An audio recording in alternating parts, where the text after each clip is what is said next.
होतोस, दुर्जनांच्या गर्वामुळे दिन दुखाने होरपळून जातो. ज्या युक्ती ते योजितात त्यातच ते सापडतात. कारण दुर्जन आपल्या मनात हवेची शेकी मिरवितो, लोभिष्ठ ईश्वर परमेश्वराचा त्याग करून त्यास तुच्छ मानितो. तो नाक वर करून म्हणतो, मी झडती घेणार नाही. देव नाही तसे सर्व त्याचे विचार असतात, त्याची युक्ती सर्वदा साधत आहे.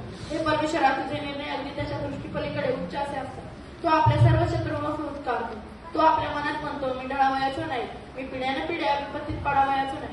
शाप, कपट, जुलूम यांनी त्यांचे तोंड भरले आहे. उपद्रव व दुष्टाई या त्यांच्या जीवेशी आहे. गावातील दडपण्याच्या ठिकाणी तो दबा धरून बसतो. तो गुप्तस्थळी निरपराधाचा घात करीतो.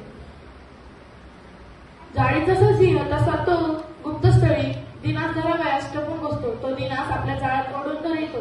लाचाराचा चुरडा होऊन तो वाकून जातो. त्याच्या बळकट पंजात तो सापडतो. तो आपल्या मनात म्हणतो, देवाला विसर पडला आहे, त्याने आपले मुख लपविले आहे, तो हे कधीच पाहणार नाही. हे परमेश्वरा, उठ, माझ्या देवा, आपला हात उगा.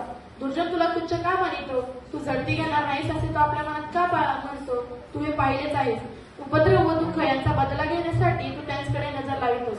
लाजार तुझ्यावर हवाल टाकीतो, पोरक्यांचा तू सहाय्य करता आहे. दुर्जनांचे गुंज मोडून टाक, दुष्टांची दुष्टता निष्क्रिय होईपर्यंत त्यांचा पिच्छा पुरव. कारण परमेश्वर युगानुयुग राजा आहे, त्यांच्या देशातून सर्व राष्ट्रे नष्ट झाली आहेत. हे परमेश्वरा, तू खरोखर दिनाचे मनोरथ पूर्ण केले आहेस. तू त्यांचे मन स्थिर केले आहेस. पीडितांस व दिनास न्याय मिळावा यासाठी मातेपासून बनलेल्या मनुष्यास इतपत दहशत घालू नये म्हणून तू त्यास कान देतोस. आमेन.